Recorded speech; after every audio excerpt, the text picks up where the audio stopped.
জনগণের রাজনীতি নাকি রাজনীতির জনগণ? রাজনীতির আয়নায় কতটা প্রতিফলন জনগণের, তাদের অবস্থান কোথায়, সেই হিসেবটি বুঝতে যমুনা টেলিভিশনের রাজনীতির এই আয়োজনে পুরো সময় আপনাদের সাথে আছি আমি রোকসানা আনসুমান নিকোল।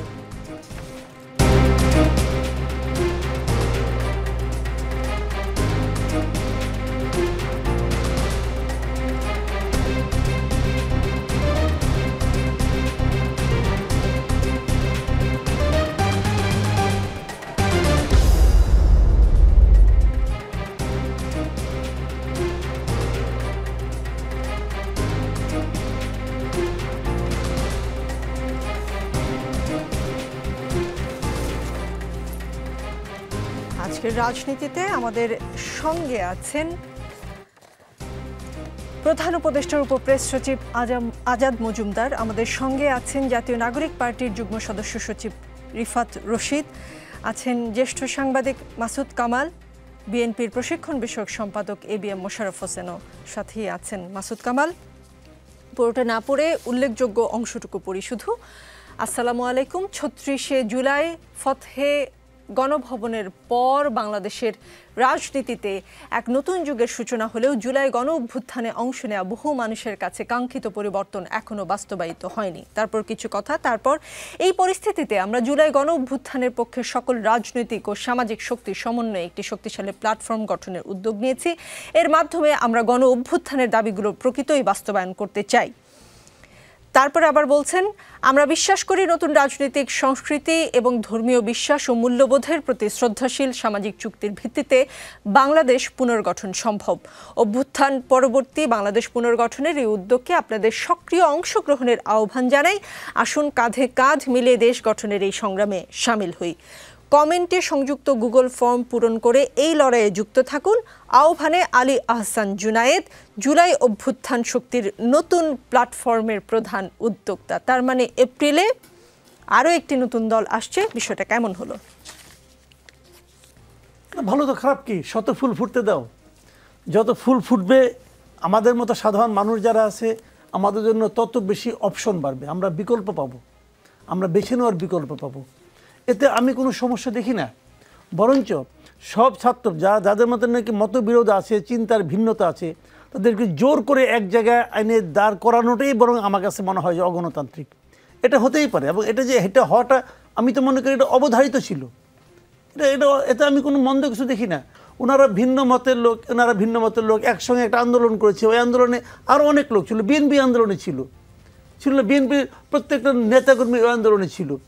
অন্য আওয়ামী লীগ এবং আওয়ামী লীগের সহযোগী সংগঠনগুলো বাদে বাংলাদেশের রাজনৈতিক এবং অরাজনৈতিক সকল ব্যক্তিত্ব জুলাই আন্দোলনে ছিল।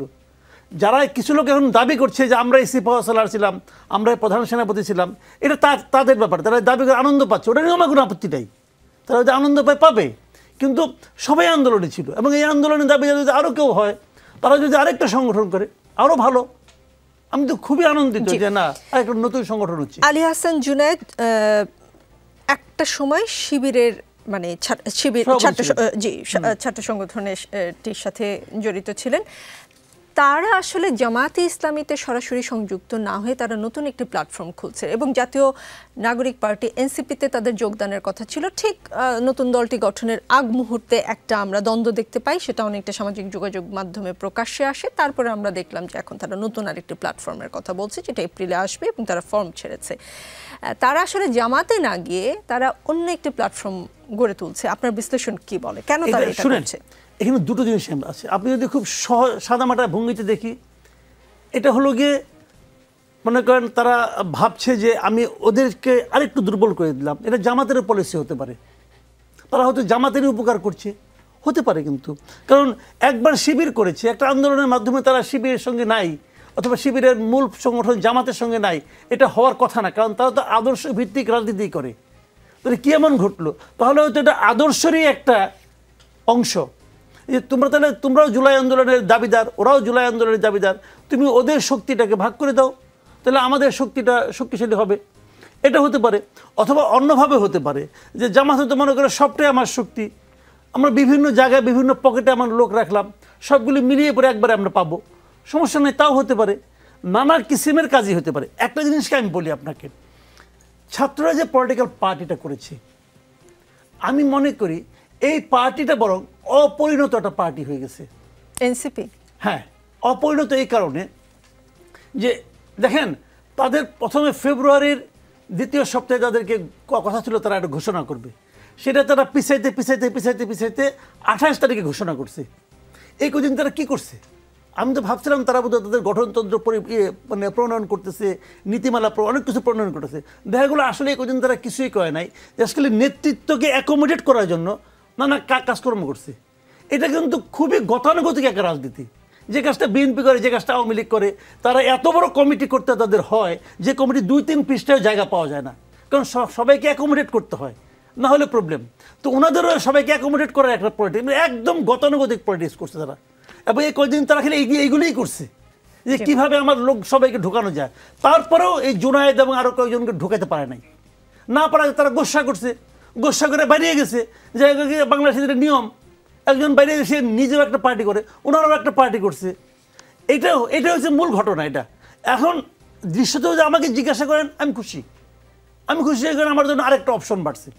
আমি তো প্রচুর পার্টি চাই। জি, রিফাত রশিদ, যাদের আসলে এনসিপিতে যাওয়ার কথা ছিল, জাতীয় নাগরিক পার্টিতে, তারা এখন আজকে ঘোষণা দিল ফেসবুক স্ট্যাটাসের মাধ্যমে জোনায়েদ জানিয়েছেন যে নতুন একটি প্ল্যাটফর্ম আসতে যাচ্ছে।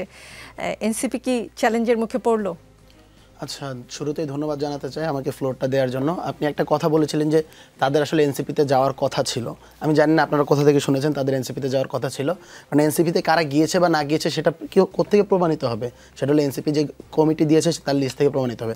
তারা জাতীয় নাগরিক কমিটিতে ছিল এবং জাতীয় নাগরিক কমিটি স্পষ্টভাবে বলেছে যে এখান থেকে এক বা একাধিক রাজনৈতিক দলের উত্থান হতে পারে। সেটাই আমরা দেখতে পাচ্ছি।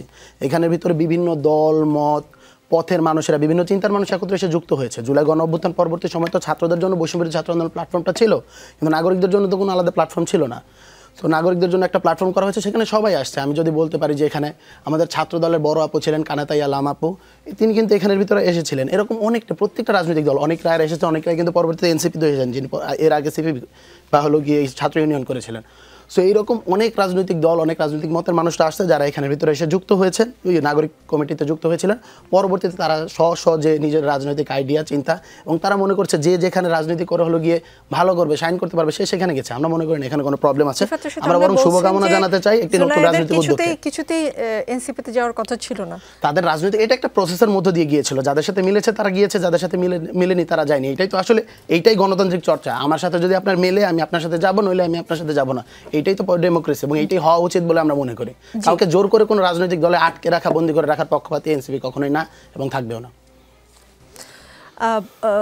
এবিএম মোশাররফ হোসেন, এতদিন নতুন দল এনসিপি এসেছে, আপনাদের বিভিন্ন নেতাকর্মীদের মুখ থেকে এনসিপির সমালোচনা নানান সময় আমরা শুনেছি। এখন আরও একটি নতুন দল আসছে, যেটা জাতীয় নাগরিক যে দলটি ছিল সেটি ভেঙেই আসলে, বা সেখানকার কেউই হয়তো যারা ভিন্ন মত পোষণ করেন তারাই করছেন।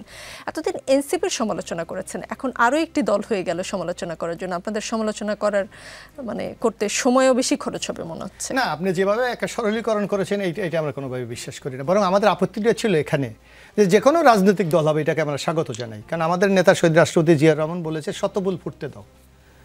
আমরা অসংখ্য ফুলকে আমরা স্বাগত জানাতে চাই, কিন্তু আমাদের আপত্তিটা ছিল রাষ্ট্রীয় পৃষ্ঠপোষকতা নিয়ে কেউ যদি রাজনৈতিক দল করতে চায়। বিএনপির আপত্তিটা কিন্তু ওখানেই ছিল। কারণ আমরা দেখেছিলাম ডক্টর ইউনূসের নেতৃত্বাধীন যে ইন্টেরিয়াম গভর্নমেন্টটা, এই যে গভর্নমেন্টটাকে মানুষ একটা নিরপেক্ষ সরকার হিসেবে দেখতে চায়, সকল সমান আচরণ তাদের কাছে প্রত্যাশা করে। কিন্তু যখন মাননীয় প্রধান উপদেষ্টা বলে যে একটি রাজনৈতিক দল নতুন গঠন হতে চলেছে, আমাদের আপত্তিটা ওখানেই ছিল। এবং আমরা দেখেছিলাম যে সরকারে এই বৈষম্যবিরোধী ছাত্র আন্দোলনের প্রতিনিধি একদিকে সরকারে আছে, অন্যদিকে সরকারের সুযোগ সুবিধা নিয়ে তারা একটি রাজনৈতিক দলের যখন আত্মপ্রকাশ করছে। আমাদের বক্তব্যটা কি, এখন এই যে এনসিপি যখন গঠিত হইলো, এরপর কি আপনি এই ধরনের বিএনপির কোনো বক্তব্য শোনেন? আমার মনে হয় না ওই ধরনের বক্তব্য। আমরা স্পষ্ট বলি, একটা দল যখন গঠিত হয় তার নিজস্ব গঠনতন্ত্র থাকে, তার নিজস্ব ফিলোসফি থাকে, তার দর্শন থাকে, একটা ম্যানিফেস্টো থাকে, কীভাবে জনগণকে আকর্ষণ করবে। কিন্তু আপনি এখন দেখেন, এখনও জনগণের মধ্যে দোয়াশা, যেটা মাসুদ কামাল ভাই বলেছে, একটা রাজনৈতিক দল গঠন হয়েছে, তার গঠনতন্ত্র নাই। অর্থাৎ কি কোনো নির্দিষ্ট আশায় তারা বসে আছে যে কোনো একটা অদৃশ্য শক্তি তাদেরকে একটা পর্যায়ে নিয়ে যাবে? এখনো তাদের কি ফিলোসফিতে তারা রাজনীতি করবে সেই দর্শন নাই। মাত্রই আমি যে প্রশ্নটা করেছি এনসিপির সমালোচনা, আপনি মনে না হয় সমালোচনা না, আমি বলছি যে কোনো রাজনৈতিক দলের বিষয়ে আপনাকে স্পষ্ট ধারণা দিতে হবে, জনগণকে স্বচ্ছতা দিতে হবে। এখানে অস্বচ্ছতা কেন? আমাদের প্রশ্ন কিন্তু এখানে, অন্য কোথাও কিন্তু নাই। সুতরাং এই ধরনের এই মুজাহিদ বলেন, যে শিবিরের অন্য লোকেরা বলে রাজনৈতিক দল করতেই পারে, এটা এখন বাংলাদেশের মানুষ চুজ করবে কাকে তারা পছন্দ করবে, তাকে করবে না, কার কর্মসূচি গ্রহণ করবে, কার কর্মসূচি গ্রহণ করবে না। এটা নির্ভর করে তার জনগণের কাছে সে কি বার্তাটা নিয়ে যাচ্ছে এবং জনগণ কতটুকু সেটা রিসিভ করছে তার উপর। সমালোচনার উপর কারো জনপ্রিয়তা নির্ভর করে বলে আমি মনে করি। জি, আজাদ মজুমদার, বিএনপি ইতিমধ্যে এটা নিয়ে প্রশ্ন তুলেছে। এনসিপি একটি নিবন্ধিত দল না হয়েও বিভিন্ন আলোচনায় জাতীয় ঐকমত্য কমিশনের বৈঠকে দাওয়াত পেয়েছে। কি হিসেবে দাওয়াত পেয়েছে সেটা নিয়ে বিএনপি প্রশ্ন তুলেছে। এখন আরেকটি নতুন দল হচ্ছে, যারাও অভ্যুত্থানের অংশীদার হিসেবে নিজেদেরকে দাবি করে বা অভ্যুত্থানের সামনের সারিতে তাদেরকে আমরা দেখেছি। এখন এই দলটি আসলে এরাও কি অনিবন্ধিত দল হিসেবে ওই মিটিংগুলোতে, ওই গুরুত্বপূর্ণ বৈঠকগুলোতে জায়গা পাবে? প্রথমত আপনাকে একটা কারেকশন দিই, সেটা হচ্ছে ঐকমত্য কমিশনের যে মিটিংটা হয়েছে তখন এনসিপির কোনো অস্তিত্বই ছিল না, গণঅভ্যুত্থানের শক্তি হিসেবে দাওয়াত পেয়েছে। জি, ঐকমত্য কমিশনে দাওয়াত পেয়েছে জাতীয় নাগরিক কমিটি, তারা একটা পলিটিক্যাল অ্যাডভোকেসি গ্রুপ, আমরা সেভাবেই তাদেরকে দাওয়াত করেছি। অনেকেই বিএনপি প্রশ্নটা তুলেছে কেন জাতীয় নাগরিক কমিটি দাওয়াত পেয়েছে, কিন্তু কেন হেফাজতে ইসলাম দাওয়াত পেয়েছে এই প্রশ্নটা কিন্তু বিএনপি করেনি, যদিও তারাও কিন্তু কোনো রাজনৈতিক দল না, কিন্তু তাদের রাজনৈতিক বক্তব্য আছে, রাজনৈতিক মতামত আছে। রাজনীতিতে তারা একটা অংশীজন বলে সরকার তাদেরকে আমন্ত্রণ জানিয়েছিল, কারণ হেফাজতে ইসলামের বেশ কয়েকজন নেতা বিভিন্ন রাজনৈতিক দলের সাথে সম্পৃক্ত ছিল। একইভাবে জুলাই বিপ্লবের অংশীদার বলেন বা ছাত্রদের যে রাজনৈতিক যে ভূমিকাটা আমরা জুলাই বিপ্লবে দেখেছি, সেখানে তাদের একটা রাজনৈতিক অবস্থান ছিল এবং একটা সক্রিয় রাজনৈতিক আন্দোলনে তাদের নেতৃস্থানীয় ভূমিকা ছিল। সেই দৃষ্টিকোণ থেকে তাদেরকে নিমন্ত্রণ করা হয়েছে। এখন যদি নতুন যে রাজনৈতিক দল গঠিত হয়েছে তারা যদি তাদের রাজনৈতিক অবস্থানটা পরিষ্কার করে বা রাজনৈতিক দল হিসাবে আত্মপ্রকাশ করে, আমাদের ঐকমত্য কমিশন আছেন, তারা এ বিষয়ে নিশ্চয়ই ভেবে দেখবেন, আবার অত প্রয়োজন মনে করলে তাদেরকেও আমন্ত্রণ জানাবেন। সরকার তো এই দিক থেকে কোনো আপত্তি নেই, সরকার তো চায় সবাইকে একসাথে নিয়ে কাজ করতে, যেহেতু সবাইকে একসাথে নিয়ে কাজ করতে চায় সরকার, তারাও যদি আসে তারাও তাদের মতামত জানানোর সুযোগ অবশ্যই পাবেন। জি, নিশ্চয়ই, একদম উত্তর পরিষ্কার। আজাদ মজুমদার, 26শে মার্চ কুচকাওয়াজ হবে কিনা এমন প্রশ্নের জবাবে স্বরাষ্ট্র মন্ত্রণালয়ের সিনিয়র সচিব বলেন, গত 16 ডিসেম্বর হয়নি, এই 26শে মার্চেও কুচকাওয়াজ হচ্ছে না। কুচকাওয়াজ কেন হচ্ছে না জানতে চাইলে স্বরাষ্ট্র সচিব বলেন, নর্মালি গতবার যেমন হয়নি এবারও হচ্ছে না। প্রধান উপদেষ্টা বলেছেন, আমরা ওয়ার মুডিংয়ে আছি, আনন্দ করার মেজাজে নাই। এই খবরটি পড়তেই আমরা আবার কিছুক্ষণ আগে দেখলাম যে এখন আবার খবর হচ্ছে যে আমরা করব, স্বাধীনতা দিবসে কুচকাওয়াজ হবে, এরকম একটা খবর এসেছে। মানে কয়েক ঘন্টায় কি আমরা ওয়ার মুডিং থেকে তাহলে নর্মাল মুডিংয়ে বা আনন্দ করার মেজাজে চলে এসেছি? বিষয়টা এরকম? জি না, বিষয়টা হচ্ছে পুরোপুরি বোঝার ভুল। প্রথমত হচ্ছে যে আমাদের সংবাদ মাধ্যম শিরোনাম দিয়েছে স্বাধীনতা দিবসের কুচকাওয়াজ হচ্ছে না। শিরোনামটা হওয়া ছিল এবারও স্বাধীনতা দিবসের কুচকাওয়াজ হচ্ছে না। যদি কেউ এরকম দিত তাহলে এটাও ভুল তথ্য। ঢাকায় হচ্ছে না, বাংলাদেশ মানে কিন্তু ঢাকা না। সরকারের পক্ষ থেকে পরিষ্কারভাবে বলা হয়েছে স্বাধীনতা দিবসের কুচকাওয়াজ শুধুমাত্র ঢাকায় হবে না, ঢাকার বাইরে বাকি 63টা জেলায় যথারীতি স্বাধীনতা দিবসের কুচকাওয়াজ হবে, মুক্তিযোদ্ধাদের সংবর্ধনা দেওয়া হবে এবং তাদের সম্মানে ইফতার পার্টির আয়োজন করা হবে। আমরা এই ব্যাখ্যাটা কিন্তু প্রধান উপদেষ্টার কার্যালয় থেকে এই অনুষ্ঠানে ঢোকার আগেই আমরা এই বিষয়ে, যেহেতু একটা বিভ্রান্তি তৈরি হয়েছে, আমরা এই ব্যাখ্যাটা দিয়েছি। ঢাকায় না হওয়ার মূল কারণ ছিল, মূল কারণ যেটা আমরা দেখেছি বা সরকারের পক্ষ থেকে আসলে দেখেছে যে কেন ঢাকায় সম্ভব হচ্ছে না, তার বড় কারণ হচ্ছে ঢাকা স্টেডিয়াম, জাতীয় স্টেডিয়াম ঢাকা, যেখানে সাধারণত স্বাধীনতা দিবসের কুচকাওয়াজটা হয়। আপনি জানেন যে বেশ কয়েক বছর ধরে এই ঢাকা স্টেডিয়ামে একটা সংস্কার কাজ চলছে এবং এই সংস্কার কাজ চলমান থাকার কারণে কিন্তু গত 3 বছরও কিন্তু ঢাকায় স্বাধীনতা দিবসের কোনো কুচকাওয়াজ হয়নি। তো গত 3 বছর যে কারণে হয়নি, ঠিক একই কারণে এই বছরও হয়নি। আর যুদ্ধাবস্থা চলছে এটার কথা আপনি বলছেন, যুদ্ধাবস্থার সাথে কুচকাওয়াজের কোনো সম্পর্ক নেই। যুদ্ধাবস্থার কথা মাননীয় প্রধান উপদেষ্টা বলেছেন দেশের সার্বিক চলমান অবস্থার কথা বিবেচনা করে। উনি বলেছেন যে আমাদের জাতীয় জীবনে এই বছরটা খুবই গুরুত্বপূর্ণ একটা বছর, কারণ আমরা 2024-এ আমাদের দেশে একটা বিপ্লব সংগঠিত হয়েছে। সেই বিপ্লবের পরবর্তীতে আমাদের দেশে কিছু অস্থিরতা তৈরি হয়েছে, আমাদের দেশে নানা পক্ষ বিপক্ষ তৈরি হয়েছে যারা নানাভাবে সুযোগ নেওয়ার চেষ্টা করেছে। যেহেতু এই বছর আমাদের জাতীয় জীবনে এই যে রাজনৈতিক পুনর্গঠনের প্রক্রিয়াটা চলছে, হয়তো সব কিছু ঠিক থাকলে এবছর একটা জাতীয় নির্বাচনও হবে। তো এরকম একটা পরিস্থিতিতে দেশকে অস্থিতিশীল করার জন্য দেশের বাইরে থেকে বা দেশের ভেতর থেকে নানা পক্ষ সক্রিয় আছে, যাতে তারা দেশের মধ্যে একটা অরাজকতা তৈরি করতে চায়। এটা আপনারা দেখেছেন বিভিন্ন সময়, এটা আমার আর আলাদাভাবে উদাহরণ দিয়ে এটা ব্যাখ্যা করারও কোনো প্রয়োজন নেই। সেই জন্য উনি সবাইকে সতর্ক থাকার কথা বলেছেন। এই সতর্ক থাকার বিষয়টা যতদিন পর্যন্ত আমাদের জাতীয় নির্বাচন না হয়ে একটা রাজনৈতিক একটা স্থিতিশীলতা আমাদের দেশে না আসবে, ততক্ষণে আমি মনে করি বা আমাদের অন্তর্বর্তীকালীন সরকার মনে করে এই সতর্কতাটা রাখা জরুরি। এটা আমাদের জাতীয় স্বার্থেই, এটার সাথে স্বাধীনতা দিবসের কুচকাওয়াজ হওয়া না হওয়ার কোনো সম্পর্ক নেই।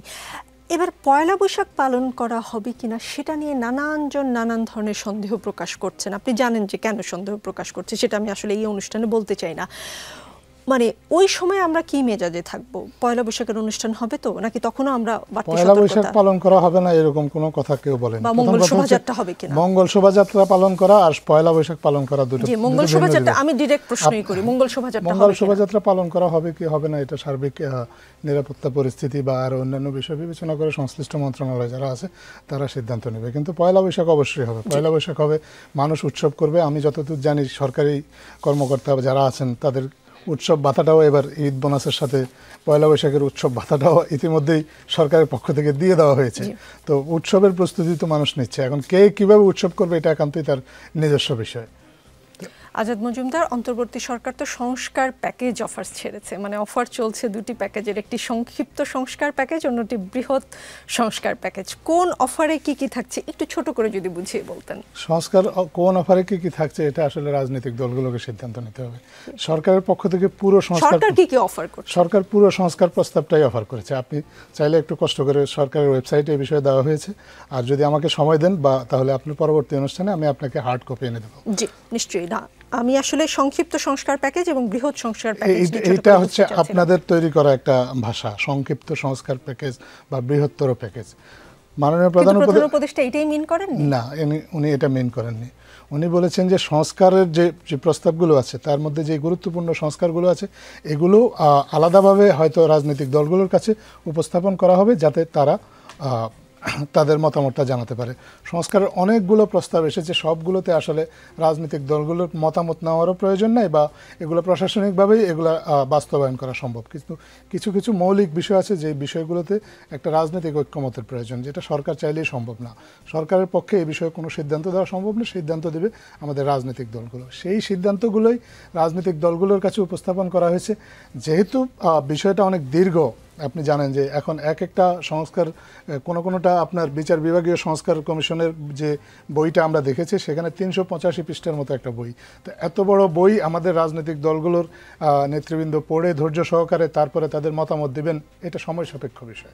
তো এই সময়টা যাতে ক্ষেপণ না হয়, সময়টা যাতে বাঁচানো যায়, সেই জন্য একেবারে মৌলিক যে বিষয়গুলো আছে সেগুলো ওনাদের কাছে উপস্থাপন করা হয়েছে। ওনারা এটা দেখে এটা ওনাদের মতামত দেবেন। ওনারা চাইলে বা ওনাদের পক্ষে যদি সম্ভব হয় ওনারা পুরো ডিটেলসটা পড়ে ওনাদের মতামত দিতে পারেন। সেখানে তো কাউকে সরকারের পক্ষ থেকে কোনো বাধা সৃষ্টি করা নেই। সরকার পুরো সংস্কারের যে প্রস্তাবগুলো আছে সবগুলোই রাজনৈতিক দল শুধু নয়, মিডিয়া সহ জনগণের সামনেও কিন্তু প্রকাশ করেছে, কোনোটা কিন্তু সরকার চেপে রাখেনি। সো এখন আপনারা মিডিয়াও আপনারা চাইলে সে বিষয়ে কোন সংস্কারগুলো যা দেশের জন্য জরুরি এই মুহূর্তে সেগুলো পিন পয়েন্ট করে আপনারা প্রচার করতে পারেন, আপনারা সবার সামনে তুলে ধরতে পারেন, জনমত সৃষ্টি করতে পারেন।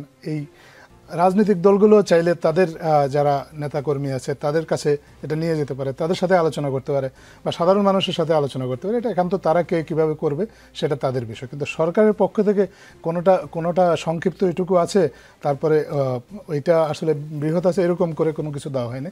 এগুলো আসলে ভাষা আপনারা আসলে একটু শুনতে ভালো লাগে দেখে হেডলাইনের জন্য। কিন্তু প্রধান উপদেষ্টা নিজ মুখে অল্প সংস্কার হলে ডিসেম্বরে, বেশি সংস্কার চাইলে জুনে, সেটা তো তিনি বলেছেন, সেটা তো তিনি প্রথম থেকে বলছেন। জি, সেটাকেই হয়তো এই ভাষায় এক্সপ্রেস করা হয়েছে। মাসুদ কামাল, এই 2-3 সপ্তাহ আগেও মনে হচ্ছিল যে ডিসেম্বরেই নির্বাচন। প্রধান উপদেষ্টা ডক্টর মোহাম্মদ ইউনূস ও সেনাপ্রধান ওয়াকারুজ্জামানের কথা শুনে এরকমটাই মনে হচ্ছিল এবং বিএনপিও যেভাবে বলছিল বা জোর দিচ্ছিল মনে হচ্ছিল ডিসেম্বরে ইলেকশন হয়ে যাবে। কিন্তু এই যে যেটা আজাদ মজুমদারের কথা, যে মিডিয়ার ক্রিয়েট করা সংক্ষিপ্ত সংস্কার প্যাকেজ এবং বৃহৎ সংস্কার প্যাকেজ, সংক্ষিপ্ত হলে ডিসেম্বরে আর যদি বৃহৎ সংস্কার হয় তাহলে তাহলে নির্বাচন 2026-এর জুনে হবে বলে প্রধান উপদেষ্টা জাতিসংঘ মহাসচিবের সফরকালে এমন একটা কথা বলেছেন। এই কথা বলাই কি বিষয়টা মানে ঠিক ডিসেম্বরে আর থাকলো না, তাহলে ইলেকশন জুনের দিকে চলে যাচ্ছে? আমি বলি নানা ছুতানাতায় এই সরকার এবং আরও কিছু ব্যক্তি নির্বাচনটাকে দীর্ঘায়িত করতে চায়। নানা ছুতানাতায় নানা রকম শব্দ, নানা রকম ফ্রেজ এখানে তারা ব্যবহার করছে, আর কিছু না। সংস্কারের যে কথাটা বলা হচ্ছে, সংস্কার বিষয়টি আমার কাছে এখন ধোঁয়াশা মনে হয়। এই সরকার বলছে আমি একটা সংস্কার করব। আমি তো মনে করি এই সংস্কার করার যোগ্যতা এই সরকারের নাই, কিন্তু আমি মনে করি পার্সোনালি। বলবেন যে কেন মনে করেন আপনি? তারা অনেকগুলি সংস্কার প্রস্তাব নিয়ে আসছে, আমি তো এই প্রস্তাবগুলিকে আপ টু দ্য মার্ক মনে করি না। যাদের নিয়ে সংস্কার কমিশন করছে ওই লোকগুলিকে আমার কাছে আপ টু দ্য মার্ক মনে হয় না। কারণ আপনি কী করবেন? আমি তো এই দেশের মানুষ ভাই, আমার তো একটা ভোট আছে নাকি? কারণ ওনারা বলতেছেন ওনারা পলিটিক্যাল পার্টির সঙ্গে মিলবেন, আমি তো একটা পলিটিক্যাল পার্টিরও পছন্দ করি না, তো কী করবেন? তা আমার কথা মূল্য দেওয়া হলো এখানে? আমার যে প্রতিনিধি, আমি যাকে ভোট দেবো এরা তো এর কেউ না, আমি অন্য একজন লোককে ভোট দেবো, তা আপনি কী করবেন? সংস্কার করার কোনো নৈতিক এখতিয়ার এদের নাই, সহজ হিসাবে নাই। আলী রিয়াজ কিসের সংস্কার করবে? আলী রিয়াজ তো এই দেশের নাগরিক না, সে আমেরিকান নাগরিক। ডক্টর আলী রিয়াজ আমেরিকান নাগরিক রে ভাই, আমেরিকার একজন নাগরিক এসে আমাকে সংবিধান শিখাবে? আমি শিখবো না তার কাছ থেকে, আমি সংবিধান শিখবো না, কথা পরিষ্কার। ওই কমন সেন্সে বড় কাজ হয় না। উনি কি সংবিধান বিশেষজ্ঞ? কমন সেন্সটা ইম্পর্টেন্ট। উনি কি সংবিধান বিশেষজ্ঞ? উনি তো সব কিছু করতেছেন। ডক্টর ইউনূসের একটা বিদেশ প্রীতি আছে, সবসময় আছে। দুই কলম ইংরেজি বলতে পারলে ওনার খুব পছন্দ হয়। উনি ওই লাইনের লোকজনকে নিয়ে আসে, রাজনৈতিক দলগুলোর সঙ্গে লিয়াজোগ নিয়ে আসছে মনির হায়দারকে। মনির হায়দার আমেরিকার নাগরিক। আমাদের গণমাধ্যম সংস্কার করার জন্য নিয়ে আসছে কামাল আহমেদকে, ইংল্যান্ডের নাগরিক। আমার দেশে কেউ কিছু বুঝে না? আমাদের আইন উনি আমাদেরকে ফিডার খাওয়াচ্ছেন, উনি বললেই হবে। ভাই পরিষ্কার কথা, আমি ডক্টর ইউনূসকে মানে অসম্ভব শ্রদ্ধা করি, কিন্তু ওনার এই সমস্ত আচরণ আমার পছন্দ না। ওনারা নানা ছুতা নাতায় এটাকে দীর্ঘায়িত করতে চান, কী কারণে চান তাও ক্লিয়ার। উনি কিছু এই ওদেরকে বলছে তোমরা একটা পলিটিক্যাল পার্টি করো, ওনারা পার্টি করছে। এই পার্টির লোকজন ভালো মতো ওনারা চিনে না, তখন চেনানোর জন্য ওনার কিছু সময় দরকার। হিসাব তো আমি এইভাবে দেখি। কারণ আমি বললাম যে তোমার কথা ঠিক না, হ্যাঁ ঠিক না, ওকে ঠিক না, আসেন আলোচনা করি, আসেন ইলেকশন করি। সংস্কার করবে জনপ্রতিনিধিরা, কথা পরিষ্কার। জনপ্রতিনিধিদের একটা ম্যান্ডেট আছে। এরা বলে কি জুলাই অভ্যুত্থানের ম্যান্ডেট, হ্যাঁ জুলাই অভ্যুত্থানের ম্যান্ডেট যদি হয় তাহলে ওই যে আপনার ওই যে জুনায়েদ যে দিল ও তো ম্যান্ডেট প্রাপ্ত, ও তো জুলাই অভ্যুত্থানের নায়ক ছিল। ওই নায়করা আপনি মানেন? ওই নায়করা আপনি আসিয়ার ওখানে হেলিকপ্টারে নিয়ে যাবেন? যাবেন নিয়ে? যাচ্ছেন না তো। ও ফোন করলে কি ডিসি খারাই পড়বো? সার্জিস হাসনাত ফোন করলে খারাই পড়বো? ভাই এগুলি আমরা বুঝি, আমাদের এগুলো বুঝে তো লাভ নাই, ভালো মতো বুঝি। কাজে এই দেশের মানুষ সব বুঝে, ওনারা কি চাচ্ছেন এটা আমরা বুঝি। এই সংস্কার কেমনে? আমি তো বললাম তোর ভাই, ডক্টর আলী রিয়াজ কি জনপ্রতিনিধি? এনজিওদের সংস্কার কমিশন দিয়ে রিপোর্ট দিয়ে পলিটিক্যাল পার্টি মানবে আমি মনে করি না। আমি জানি না পলিটিক্যাল পার্টির লিডার এখানে আছেন, যদি মানে তো সেই পলিটিক্যাল পার্টির উপর আমার কোনো আস্থা থাকবে না। আমরা বরঞ্চ এবিএম মোশাররফ হোসেনকে জিজ্ঞেস করি। এবিএম মোশাররফ হোসেন, বিএনপি প্যাকেজের কোন অফারটি আসলে গ্রহণ করবে? মানে অল্প সময়ের মানে সংক্ষিপ্ত সংস্কার প্যাকেজ নাকি বৃহৎ সংস্কার প্যাকেজ? না, আমরা একটা জিনিস আমরা লক্ষ্য করেছি, আমরা বলেছি যে বাংলাদেশটা নানা সংকটের মধ্যে আছে। আজকে আমাদের অর্থনৈতিক সংকট, আজকে আমাদের ব্যবসা বাণিজ্যের সংকট, আজকে মুদ্রাস্ফীতির সংকট, আজকে আমাদের বিনিয়োগের সংকট, আজকে বহির্বিশ্ব থেকে বিশেষ করে ভারতের যে ষড়যন্ত্র, এই অবস্থা থেকে উত্তরণের একটাই বাংলাদেশে ফুটি আছে, জনগণের মালিকানা নিশ্চিত করা। সেই মালিকানা নিশ্চিত একমাত্র করা যায় ভোটের মাধ্যমে, যে উনি ওনার প্রতিনিধি নির্বাচন করবে, সেই প্রতিনিধি বাংলাদেশের মানুষকে নিয়ে আগামী দিনের কর্মপন্থা নির্ধারণ করবেন। কিন্তু সেই জায়গাটা বিএনপি দেখছে যে না, এখানে একটা দুরাশা হিসাবে দেখা দিচ্ছে। আপনি বলা হচ্ছে স্বল্প সংস্কার হলে ডিসেম্বরে। তা আমরা তো বারবার বিএনপির পক্ষ থেকে আমরা বলেছি আপনি একটা রোডম্যাপ দেন, কোনটাকে আপনি স্বল্প বলেন আর কোনটাকে আপনি দীর্ঘ বলেন। আজ পর্যন্ত এই সংজ্ঞা কিন্তু সরকার দেয়নি। সরকার বলুক যে স্বল্প বলতে আমি এইটা বুঝি, কিন্তু বুঝাচ্ছেন অর্থাৎ আমরা বুঝি এই সরকার একটা দীর্ঘ সময় নিতে চায় রাষ্ট্রীয় ক্ষমতা থাকার জন্য। কারণ ক্ষমতার একটা উত্তাপ আছে, ক্ষমতার একটা মজা আছে, সেই জিনিসটা তারা অনেকে উপভোগ করতে চায়। এই উপদেষ্টা মণ্ডলীর সাথে এমন লোকও আছে জীবনে জনপ্রতিনিধি হওয়ার মতো সেই সুযোগ হয়তো তাদের হবে না। সেই সব লোকগুলো চায় যে আমরা ক্ষমতাটা এনজয় করি। তো যার জন্য আমরা কিন্তু আমরা একটা জিনিস কিন্তু বারবার আমাদের দলের পক্ষ থেকে বলা হচ্ছে, আপনি লক্ষ্য করবেন যে আমাদের নেতা জনাব তারেক রহমান বলছে যে ইনুর সরকারকে কোনোভাবে ব্যর্থ হওয়া যাবে না। তো এই ব্যর্থ তাকে সবল করার দায়িত্ব কি শুধু বিএনপির? এই ইন্টারভিউ গভর্নমেন্টের কোনো দায়িত্ব নেই? যে কথাটি মাসুদ কামাল ভাই সত্য কথা বলেছে, আমরা তো বৃহত্তর ঐক্যের স্বার্থে, কারণ আমরা সবাই মনে করে, এখানে মজুমদার সাহেবও আছে মনে করে যে বিএনপি বাংলাদেশে বৃহত্তর রাজনৈতিক দল। আমরা কামলা তো আছি, সারা দিন কিন্তু আমাদের লোকজন কামলা দিয়ে যাচ্ছে। আপনি দেখেন ওখানে গন্ডগোল হচ্ছে, বিএনপি সামলাও। ওখানে এই ঝামেলা হচ্ছে, বিএনপির লোকজন সামলাও। ওখানে এই বদনাম হচ্ছে, বিএনপির লোকরা করছে। অথচ আমরা কি অবিরাম পরিশ্রম দিয়ে যাচ্ছি, এটা আপনি চিন্তাও করতে পারবেন না। কারণ আমরা চাচ্ছি এই সরকার যদি ব্যর্থ হয়, যে ফেসিস্ট সরকার এবং একটা প্রতিবেশী রাষ্ট্র যেভাবে আমাদের বিরুদ্ধে ষড়যন্ত্র করছে, ব্যর্থ হলে আমরা কিন্তু সবাই ব্যর্থ হব। যেমনিভাবে 15 বছর আমাদের উপর অত্যাচার নির্যাতন হয়েছে, এই ইনুর সরকার যদি ব্যর্থ হয়, সবচেয়ে বড় নির্যাতনটা বিএনপির উপর হবে। কারণ এই যে এনসিপি যারা এখন দাঁড়িয়েছে, তাদের কিন্তু এখনও কোনো স্ট্রাকচার দাঁড়ায় নাই। ঢাকা কেন্দ্রিক অথবা আরবান কিছু সাপোর্টার তাদের আছে। আপনি তৃণমূল এখনও তারা সেটা গড়ে তুলতে পারেনি। এটা রিয়ালিটি। টোটাল অত্যাচারটা কিন্তু বিএনপির উপর পড়বে। এই বাস্তবতা অনুধাবন করেই কিন্তু এই সরকারকে আমরা সহযোগিতা করে দিতে চাই। কিন্তু সরকার সেই জায়গায় অনেকটা কিন্তু কি বলবো আমরা, নিষ্ক্রিয় অনেকটা। জি, রিফাত রশিদ, এনসিপিকে সময় দিতে সংস্কারের নানা প্যাকেজ সাংবাদিক মাসুদ কামাল এমনটা মিন করেছেন মনে হলো। আপনার কোনো দ্বিমত আছে কিনা? যদি থাকে তাহলে এই প্রশ্নের উত্তরও দিবেন যে 7 মাসেও সরকার তাহলে কেন জানে না জনগণ আসলে কোন প্যাকেজ চায়, মানে অল্প সময়ে সংস্কার চায় না বেশি সময় সংস্কার চায়, এখনো কেন দুটি অফার? আচ্ছা, প্রথমেই যে ডক্টর ইউনূস সাহেব আমাদেরকে একটি রাজনৈতিক দল করতে বলেছেন, এবং সেই রাজনৈতিক দল যাতে তৃণমূল পর্যন্ত পৌঁছায়, তারা যাতে হলো গিয়ে ক্ষমতায় যাওয়ার মতো বা হলো গিয়ে প্রধান বিরোধী দল হওয়ার মতো, কি বলে এটাকে, সংসদে গিয়ে অনেকগুলো আসন দখল করার মতো ক্ষমতাশালী হয়ে উঠতে পারে, তার জন্য আসলে নির্বাচন দীর্ঘায়িত করা হচ্ছে।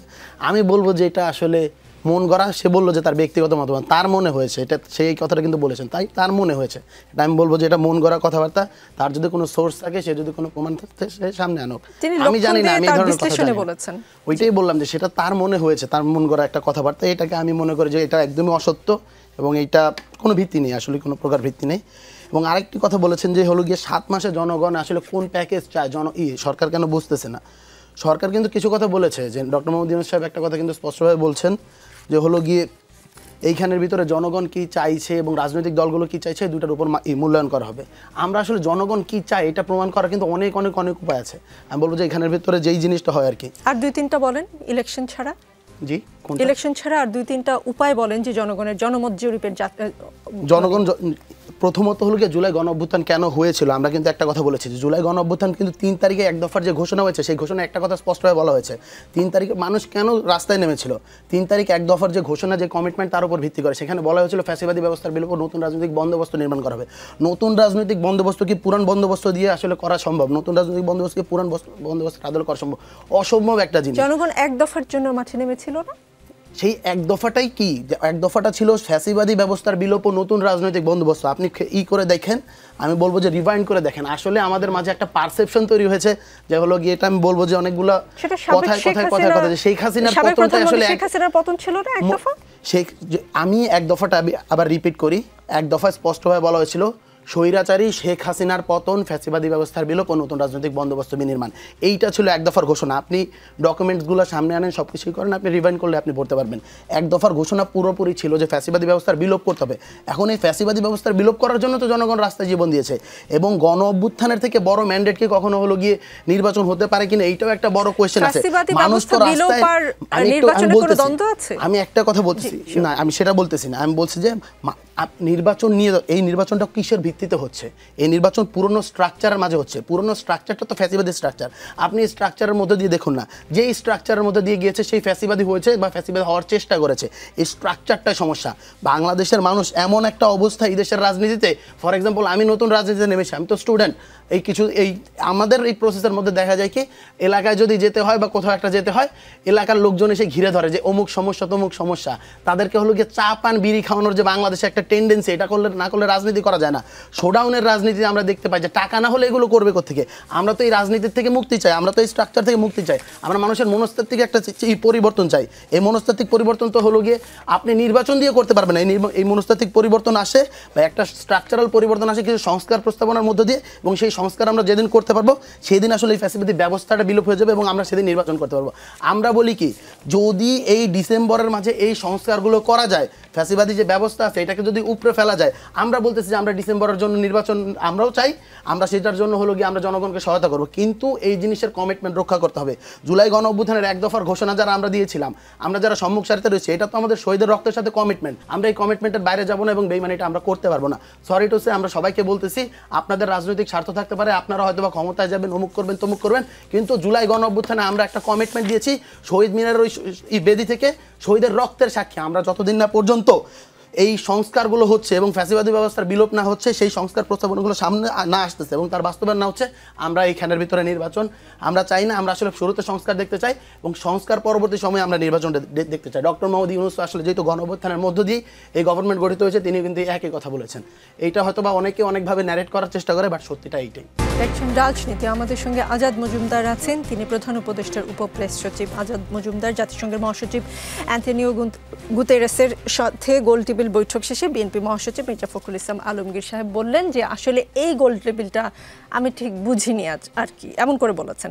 এবং পাশেই ছিলেন স্থায়ী কমিটির সদস্য সালাউদ্দিন আহমদ, তিনি বললেন যে জাতিসংঘের তরফ থেকে বলা হয়েছে এটা বাংলাদেশের অভ্যন্তরীণ বিষয়, আপনারা বসে রিফর্মস কি নেবেন সেটা ঠিক করেন, সংস্কার প্রসঙ্গে এমনটা বলেছেন আর কি। যতদূর জানি এই গোল টেবিলটা জাতিসংঘের আয়োজনে হয়েছে, এখানকার জাতিসংঘের।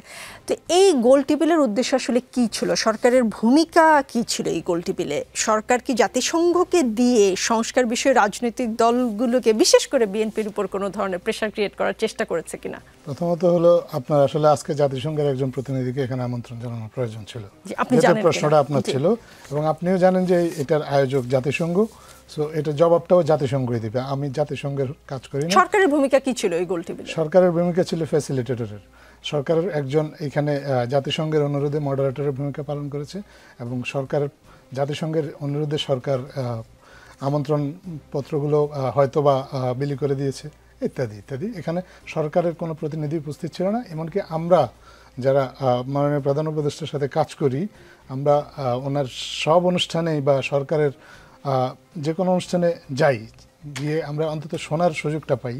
এখানে আমাদেরকেও সেই সুযোগটা দেওয়া হয়নি।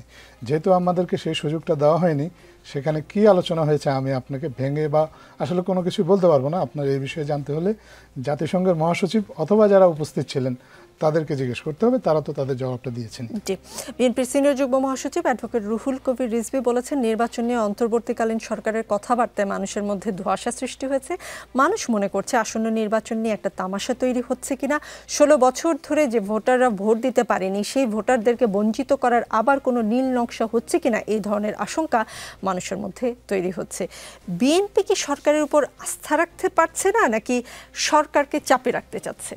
প্রথম কথা হলো মানুষ মনে করছে বলে আসলে এভাবে ঢালা কথা না বলে উনি কি মনে করছেন সেটা যদি স্পষ্ট করতেন, তাহলে আমার পক্ষে এ বিষয়ে জবাব দেওয়াটা সহজ হতো। উনি যদি বলতেন যে উনি মনে করছেন যে সরকার নির্বাচন করতে চান না, তাহলে হয়তো এ বিষয়ে কথা বলাটা আরও সহজ হতো। আমরা যেটুকু দেখি বিএনপির যারা নীতি নির্ধারক আছেন, বিএনপির চেয়ারপারসন আছেন এবং বিএনপির মহাসচিব আছেন, ওনারা কিন্তু ওনাদের কথাবার্তায় কিন্তু এরকম কোনো কথা নিজেরা বলেননি যে ওনারা নিজেরা বিভ্রান্ত। ওনারা বরাবর মানুষের কথা বলে বিষয়টা আরেক দিকে বা অন্যদের উপর দিয়ে ওনারা নিজেরা আসলে এক ধরনের দায় এড়ান বলে আমরা মনে করি। জি, রিফাত রশিদ, উপদেষ্টা আসিফ মাহমুদ তার বইতে লিখেছেন, শুনলাম হাসনাত আবদুল্লাহ ও সার্জিস আলম সেনাবাহিনীর গাড়িতে করে ক্যান্টনমেন্টে যাচ্ছে। শুনে আমার মনটা খুবই বিক্ষুব্ধ হয়ে উঠল। সঙ্গে সঙ্গে হাসনাত আবদুল্লাহকে ফোন করে বললাম, ক্যান্টনমেন্টে গেলে আপনাদেরও জাতীয় বেঈমান ঘোষণা করা হবে। আসিফ মাহমুদের বইয়ের লেখাটি নিয়ে আপত্তি জানিয়েছেন বৈষম্য বিরোধী আন্দোলনের সমন্বয়ক হাসনাত আবদুল্লাহ। সেটি এখন তো তিনি আর বৈষম্য বিরোধী ছাত্র আন্দোলনের সমন্বয়ক নন, যদিও আমি যে গণমাধ্যম থেকে পড়েছি তারা লিখেছে। জি জি জি জি, দক্ষিণাঞ্চলের মুখপাত্র। এখানে ডেজিগনেশনটা ভুল লেখা আছে। আচ্ছা, যাই হোক, কমেন্ট করেছেন তিনি এবং কমেন্টে লিখেছেন, লাস্ট প্যারাটা fabricated, just distortion of history. আমরা ক্যান্টনমেন্টে যাওয়ার প্রশ্নই আসে না, কারণ বাজার থেকে জোনায়েদ সাকিব ভাই আমাদের গাড়িতে তোলেন, গাড়ি বিশ্ববিদ্যালয়ের দিকে যাচ্ছিল, আসিফ প্রথমে কল দিয়ে বলে এএফপির অফিসে যেতে। অভ্যুত্থানের 8 মাস না পেরোতেই আসলে ইতিহাস নিয়ে একদম অভ্যুত্থানের সামনের সারিতে যারা আছেন তাদের মধ্যে কি বলবো, মতভেদ, হালকা গাঢ় যেটাই হোক মতভেদ দেখতে পাচ্ছি। এটা কেমন হলো বিষয়টা? আচ্ছা, যখন আসিফ মাহমুদ যিনি এই বইটা লিখেছেন তিনি কিন্তু একটা কথা স্পষ্টভাবে বলেছেন যে এইটা তার দৃষ্টিতে সে যেভাবে জুলাই গণঅভ্যুত্থান দেখেছে এটা আসলে তার কথাবার্তা, সে যেভাবে আসলে দেখেছে। জুলাই গণঅভ্যুত্থানের প্রত্যেকটা মানুষের ইন্ডিভিজুয়াল একটা ইতিহাস আছে। দেখুন, জুলাই গণঅভ্যুত্থান পরবর্তী সময় আসিফ মাহমুদ এবং আমি রুমমেট ছিলাম। আমার যে জুলাই গণঅভ্যুত্থানের যে জার্নি, আসিফ মাহমুদের এক না, আসিফ মাহমুদ নাহিদ ইসলাম একসাথে ছিলেন, আসিফ মাহমুদ এবং নাহিদ ইসলামের এক না। প্রত্যেকটা মানুষের ইন্ডিভিজুয়াল আসলে জুলাই গণঅভ্যুত্থানের জার্নি আলাদা। আপনি একভাবে বলবেন, আপনি যেভাবে দেখছেন আপনি সেভাবে বলবেন, আমি যেভাবে দেখেছি আমি সেভাবে বলবো। নাহিদ ইসলাম গতকালকে যখন এই বইয়ের প্রকাশনা যে অনুষ্ঠানটা হয়ে ওইখানের ভিতরে বলছিল যে আমাকে যখন ডিবি বা হলো গিয়ে যারাই আসলে ইন্টেলিজেন্স তুলে নিয়ে যায় তারা আমাকে মারছিল, কিন্তু আমার থেকে কিছু বের করতে পারিনি, কারণ আমি অনেক কিছু ইচ্ছা করে জানতাম না, যাতে করে আমাকে যদি টার্গেট করা হয়, আমাকে যদি টর্চারও করা হয়, তারা আমার থেকে আসলে ইনফরমেশন বের করতে না পারে। অনেকগুলো স্ট্র্যাটেজি ছিল। এবং জুলাই গণঅভ্যুত্থানে আমরা একটা জিনিস আসলে পলিসি আকারে নিয়েছিলাম, আমরা কোনো কেন্দ্রীয় নেতৃত্ব বানাবো না, একক নেতৃত্ব তৈরি করবো না, একক নেতৃত্বের আন্ডারে আমরা আসলে আন্দোলন বলি আর পলিটিক্যাল পার্টি বলি, সব জায়গার ভিতরে এই প্রসেসটা বা এই মডেলটা শিফট করতে চেয়েছি যে আমরা কখনো একক নেতৃত্ব রাখবো না। আমরা ফার্স্ট লেয়ার সেকেন্ড লেয়ার অনেকগুলো শিফট করেছি, একজন এক একটা সেক্টর দেখো তো এক একটা জিনিস যেত। প্রত্যেকটা মানুষের আসলে জুলাইয়ের ইতিহাস, জুলাইয়ের যে পার্সপেক্টিভ দেখার ইতিহাস আলাদা। এই যে আপনারা যে বললেন যে আলী হাসান জোনায়েদরা বা রাফি সালমান রিফাতরা আসলে নতুন রাজনৈতিক দল খুলছেন, তারা আসলে নিজেদের মতো করে আসলে জুলাইয়ের ইতিহাস বর্ণনা করছেন বলে আসলে অনেকে বলছেন ফ্যাব্রিকেটেড। প্রত্যেকের আসলে জুলাইয়ের একটা আলাদা জার্নি আছে। আমরা একটা কথা সবার কাছে রিকোয়েস্ট করব বা বলবো, জুলাই গণ অভ্যুত্থান নিয়ে আপনি যখন যেই ইতিহাসটাই যারাই লিখবেন তারা যাতে এখানের ভিতরে সত্য হয়। আসিফ মাহমুদের ওই দিনের যে ঘটনাটা যে হলো গিয়ে চ্যানেল 24 অফিসের ওই ঘটনার ওই সময়ের ভিতরে যারা উপস্থিত ছিলেন সবাই এই কথাটাই বলেছেন, আসিফ মাহমুদ যে কথা বলছে সেটা সত্য। কারণ টিভি ক্যামেরা যখন দেখতেছিলেন যে হাসনাত সার্জিসরা হলো গিয়ে সেনাবাহিনীর কাছে জুনায়েদ সাকির সাথে হলো গিয়ে কোনো একটা দিকে যাচ্ছে, অবভিয়াসলি আপনি ওই সময়ের ভিতরে যখন কিনা সেনাবাহিনী আহ্বান করছে এবং আমরা বলছিলাম যে ক্যান্টনমেন্ট থেকে হলো গিয়ে দেশের ইতিহাস রচিত হবে না, বাংলাদেশের ইতিহাস, বাংলাদেশের মানুষের ভাগ্য নির্ধারিত হবে জনতার মঞ্চ থেকে। সো আপনি যখন দেখবেন যে কেউ ওদিকে গেছে, অবভিয়াসলি আপনার মনে হবে, ওই সময় আপনার কি মনে হতো? আপনার মনে হচ্ছে তারা সেনাবাহিনীর কাছে গেছেন, তখন তাদেরকে ডাকছেন। অফকোর্স ওই সময়ের ভিতরে একটু থামাই, সরি আমি একটু থামাই, কারণ এই প্রশ্নটা আসলে আমার ধারণা দর্শকদের মনেও এসেছে। প্রশ্ন নাম্বার 1, তার মানে আসিফ মাহমুদ হাসনাতের সাথে কনফার্ম না হয়ে বইয়ে লিখে ফেলেছেন, একটা বই লিখে ফেলেছেন। আপনারা কিন্তু আমি বলেছি যে এইটা তার ব্যক্তিগত অভিজ্ঞতা, তার ব্যক্তিগত জার্নি। আপনারা যদি সবাই সকলের মতো করে ব্যক্তিগত অভিজ্ঞতা লিখতে শুরু করেন, এই ইতিহাস কিন্তু ইতিহাসের জায়গায় থাকবে না। হাসনাত আব্দুল্লাহ বলছেন তিনি ক্যান্টনমেন্টে যাননি, আসিফ মাহমুদ বলছেন তিনি ক্যান্টনমেন্টের দিকে যাচ্ছিলেন। এটা কিন্তু ইতিহাসে এক ধরনের দ্বিধা দ্বন্দ্ব তৈরি করে। আমি একটা কথা বলতে চাই, যে স্পষ্ট করে বলতে চাই, আসিফ মাহমুদ কখনোই বলেনি এটি জুলাই গণ অভ্যুত্থানের ইতিহাস লিখছেন। সে বলছে আমার ব্যক্তিগত অভিজ্ঞতা, কাইন্ড অফ দিনলিপি, প্রত্যেকটা মানুষ হয়ে থাকবে। রিফাত রশিদ, বরঞ্চ আপনার যে পোস্ট সেটা থেকে আমি একটু পড়ে শোনাই। 5ই আগস্ট প্রেস কনফারেন্স শুরুর সময় আমি শুরুতে আসিফ ভাইয়ের পাশে বসেছিলাম। যখন হাসনাত ভাই আসেন তখন হাসনাত ভাই আমাকে বলেন সরে গিয়ে একটু জায়গা করে দেওয়ার জন্য। আমি হাসনাত ভাইয়ের জন্য চেয়ার ছেড়ে দিই এবং বর্তমানে সাদিক কায়েম ভাই যেই চেয়ারে বসা আমি সেখানে ছিলাম। তখন নাহিদ ভাই আর আসিফ ভাই আমাকে বলেন তোর কাছে আমার একটা রিকোয়েস্ট আছে, ওইটা একটু রাখতে হবে, তুমি সরে গিয়ে ওনার একটু বসতে দাও, নাইলে প্রেস কনফারেন্স শুরু করা যাচ্ছে না, উনি দাঁড়িয়ে থাকায় ব্যাপারটা দৃষ্টিকটু দেখাচ্ছে, একটু কনসিডার করো। তখন চেয়ারগুলোকে একত্রিত করে আমি সরে গিয়ে সাদিক ভাইকে বসতে দিই। সাদিক কায়েম, ছবিটা দেখলে আপনারা বুঝতে পারবেন যথেষ্ট চেয়ার ছিল না, সাদিক ভাই বসতে চাইছিলেন এবং আমি নিজের কালেকটিভ স্বার্থে নিজের চেয়ার থেকে সরে গিয়ে তাকে জায়গা করে দিই। সবার শেষে আপনি লিখেছেন সাদিক কায়েম ভাইকে চেয়ার ছাড়ার জন্য আমার আজকের আগের দিন কোনো আফসোস হয় নাই। ওই দিন যদি আমি রাকিব ভাইকে পাইতাম তাহলে আমি নিজে চেয়ার ছেড়ে দিয়ে, রাকিব মানে ছাত্রদলের প্রেসিডেন্টের কথা বলছেন আপনি, দাঁড়িয়ে থেকে হলেও রাকিব ভাইকে সম্মান দিতাম। পুরো অভ্যুত্থানে রাকিব সাদিক ভাইয়ের মতো অন্তত 10 জন মানুষ আছে যাদের জন্য আমার চেয়ার ছেড়লে আফসোস হতো না, কিন্তু আজকে আমার কেন যেন মনে হচ্ছে আমার সাদিক ভাইয়ের জন্য চেয়ারটা ছেড়ে দেওয়া উচিত হয়নি। একটা ছবির একটা ফ্রেমে একজন মানুষের চেহারা থাকলেই সে গণ অভ্যুত্থানের মহানায়ক হবে, আর ছবিতে চেহারা না দেখা গেলে তাকে মাইনাস করা হবে, এমন রাজনৈতিক ন্যারেটিভ আমি বুঝতাম না, এখনো বুঝি না আর কি, কেন চেয়ার ছেড়ে দেওয়া উচিত হয়নি। এবং আপনারা যদি একের পর এক ইতিহাস নিয়ে এই ধরনের বক্তব্য দেন, জুলাই গণ অভ্যুত্থানের ইতিহাসটা 20 বছর পর কেমন হবে বলে আপনারা মনে করেন? ইতিহাসটা আমি যেই স্ট্যাটাসটা দিয়েছিলাম তার পূর্বে একটা কারণ ছিল। আসিফ মাহমুদ যে বইটা প্রকাশ করেছেন সেই বইয়ের ভিতরে একটা হলো গিয়ে দীপ মালাকারের যে ছবিটা তোলা ছিল, আচ্ছা দীপ মালাকারের যে ছবিটা ছিল সেই ছবিটাকে প্রথমা প্রকাশনে অবভিয়াসলি তাদের যেই সংবাদ মাধ্যম আছে বা তাদের যেটা আছে সেই ছবিটাই সে দিবে, কারণ এটাতে তার কপিরাইটের ঝামেলা নেই, এইটাতে করা হবে। কিন্তু সেইখানে একটা ছবি, যেই ছবিতে সাদিক কায়েমের চেহারা দেখা যাচ্ছিল, সেই ছবিটা কেন এইখানে দেওয়া হয়নি এই কথা বলা হচ্ছিল। পুরো সোশ্যাল মিডিয়া আপনি দেখলেই দেখতে পারবেন যে উত্তাল হয়ে গিয়েছিল, আমাদের গালিগালাজ করা হচ্ছিল এই জায়গা থেকে, যে বিশেষ করে আসিফ মাহমুদকে গালিগালাজ করা হচ্ছিল এই থেকে যে এই আসিফ মাহমুদ জুলাই গণঅভ্যুত্থান থেকে সাদিক কায়েমকে মাইনাস করেছে। কে কোন ছবিটা ইউজ করা হবে, যার যেটার কপিরাইটস আছে সে তো সেই ছবিটা ইউজ করবে।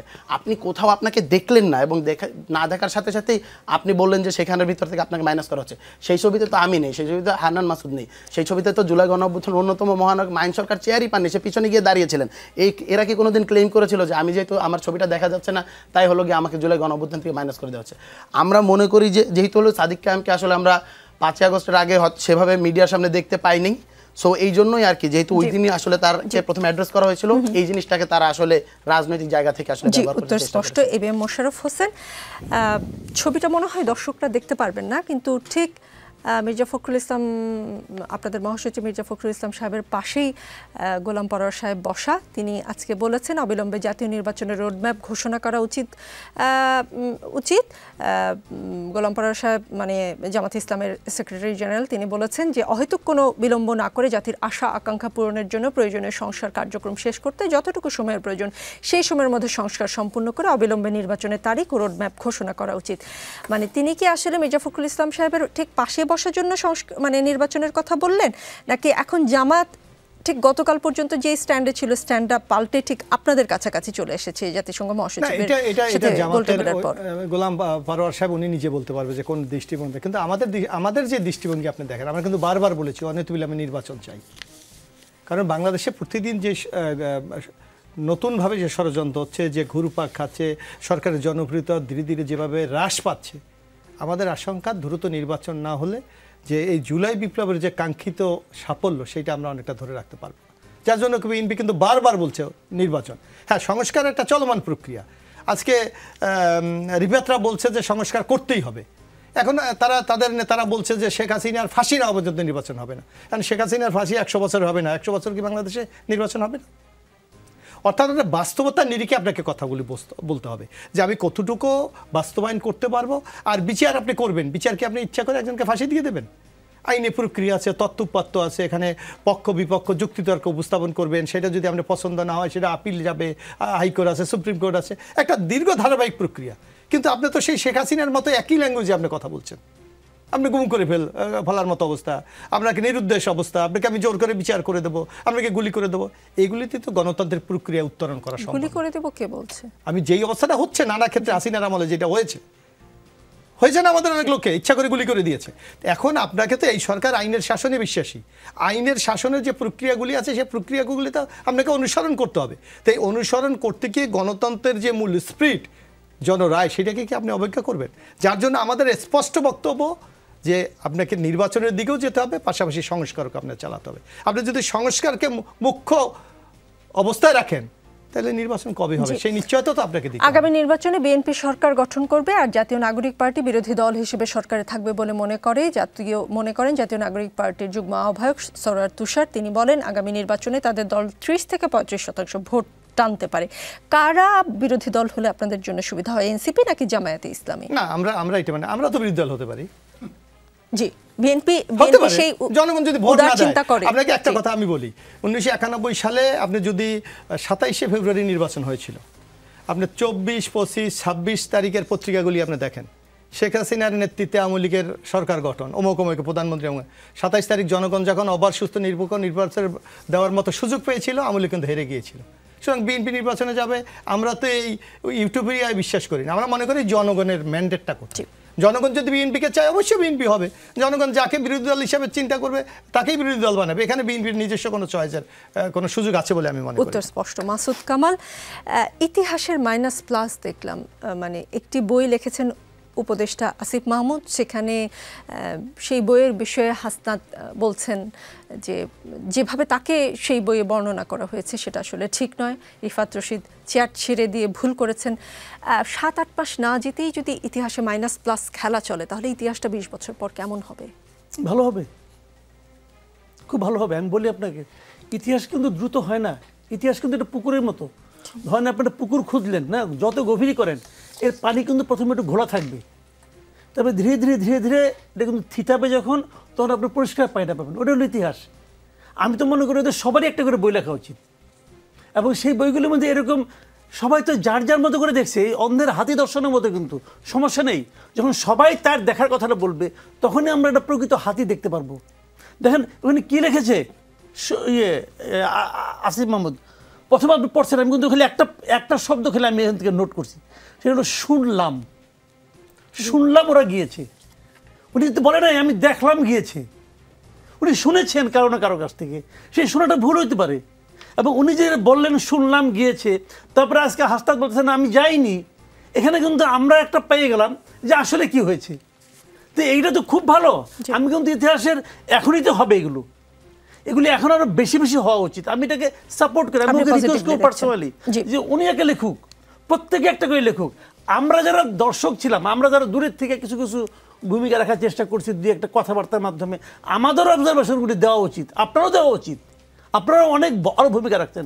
এই সবগুলি মিলিয়ে কিন্তু একটা ইতিহাস আসবে, এবং সেটা 5-10 বছর পরে আসবে না, 50 বছর পরে আসবে। জি, উত্তর একদম স্পষ্ট।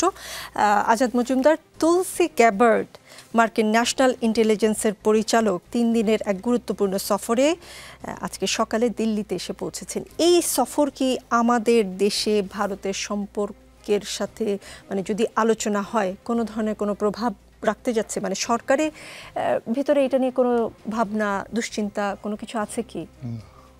কোনো দুশ্চিন্তা নেই। প্রথম কথা হচ্ছে একজন মার্কিন কর্মকর্তা এসেছেন ভারত সফরে। ওনারা সাধারণত ভারত এবং মার্কিন তাদের স্বার্থ সংশ্লিষ্ট বিষয় নিয়ে আলোচনা করবে। প্রসঙ্গক্রমে বাংলাদেশ আসলেও আসতে পারে, কিন্তু বাংলাদেশ এবং ভারতের যে সম্পর্ক, সেটা বাংলাদেশ এবং ভারতের পরস্পরের স্বার্থের ভিত্তিতে বাংলাদেশ এবং ভারতের কর্মকর্তাদের সাথে আলোচনার মাধ্যমে সেটা নির্ধারিত হবে বলে বর্তমান অন্তর্বর্তীকালীন সরকার বিশ্বাস করে। আবার যখন মার্কিন যুক্তরাষ্ট্রের সাথে বাংলাদেশের সম্পর্কটার বিষয়টা আসবে, তখন বাংলাদেশ এবং মার্কিন যুক্তরাষ্ট্রের কর্মকর্তাদের সাথে আলোচনা করে সেটা নির্ধারিত হবে। এখানে তৃতীয় পক্ষ বা ত্রিপাক্ষিক কোনো বিষয় আছে বলে আমরা মনে করি না। আমরা মনে করি যে প্রত্যেকটা দেশের অধিকার আছে তার নিজস্ব পররাষ্ট্রনীতি ঠিক করা, এবং আরেকটা দেশের সাথে তার সম্পর্কটা কী হবে সেইটা ওই সংশ্লিষ্ট দেশের সাথে আলোচনা করেই নির্ধারণ করার। বাংলাদেশ ভারত সম্পর্কটাও একই রকম। সেখানে অন্য কেউ, যেহেতু ভারত বাংলাদেশের বৃহত্তম প্রতিবেশী, একই সাথে যুক্তরাষ্ট্র বাংলাদেশের অন্যতম উন্নয়ন অংশীদার, তারা যদি তাদের আলোচনায় বাংলাদেশ নিয়ে কথা বলতে চায় তারা কথা বলতে পারে, কিন্তু সেই কথার প্রভাব বাংলাদেশের পররাষ্ট্রনীতি বা বাংলাদেশ ভারত সম্পর্কের মধ্যে আসবে বলে আমাদের মনে হয় না। জি, বিএনপি থেকে বলা হয়েছে এই মাসের মধ্যে মানে রোজার মধ্যে নির্বাচনের রোডম্যাপ প্রকাশ করতে হবে, না হলে কিছু একটা হবে ঈদের পর, সেটা আভাস পাওয়া গেছে বিএনপির কথাবার্তায়। আজকে গোলাম পরোয়ার সাহেবও বললেন দ্রুত নির্বাচনের রোডম্যাপ চায় তারা। সরকার কি ভাবছে এই রোজার মধ্যে বা এই মাসের মধ্যে নির্বাচনী রোডম্যাপ দেওয়ার ব্যাপারে কোনো প্রেশার ফিল করছে না? সরকার তো রোডম্যাপ দিয়েছেই, সরকারের নতুন করে আর রোডম্যাপ কি দেবে? যে রোডম্যাপটা দিয়েছে সেই অনুযায়ী সরকার কাজ করছে। রোডম্যাপ ডিসেম্বর জুন, রোডম্যাপে আসলে দুইটা সম্ভাব্য গন্তব্যের কথা বলা হয়েছে। মাননীয় প্রধান উপদেষ্টা বলেছেন যে নির্বাচনের ট্রেন যাত্রা শুরু করেছে। এখন ট্রেনের গন্তব্যটা কোথায় হবে, কখন? ট্রেনটা ডিসেম্বর মাসেও থামতে পারে অথবা জুন মাসেও গিয়ে থামতে পারে। এটা নির্ভর করবে অনেকগুলো ফ্যাক্টরের উপর। সেই ফ্যাক্টরগুলো কি আমরা এতক্ষণ আলোচনা করেছি। আমরা সেই আলোচনার মধ্যে দিয়ে আমরা নিশ্চয়ই একটা সমাধানে আসব, এবং সেই সমাধানের জন্য যে রাজনৈতিক দলগুলোর যে গঠনমূলক একটা ভূমিকা সরকার প্রত্যাশা করে, সেটা যদি হয়, বা রাজনৈতিক দলগুলোর কাছে তো সংস্কারের প্রস্তাবগুলো গিয়েছেই, আপনার ভাষায় সকল প্যাকেজ বা আমাদের ভাষায় হচ্ছে সংস্কার প্রস্তাবনা, এগুলো নিয়ে ওনারা ওনাদের মতামত যত দ্রুত দিবেন, যত দ্রুত একটা সিদ্ধান্তে আসা যাবে, তত দ্রুতই সিদ্ধান্ত বাস্তবায়ন করা যাবে। এর বাইরে এসে নিয়ে আসলে খুব বেশি বিভ্রান্তির কোনো সুযোগ নেই। রাজনীতিতে শেষ কথা বলেও কিছু নেই, চলতে থাকবে। আগামী বৃহস্পতিবার রাত 9টায় আবারও দেখা হবে, সাথেই থাকুন।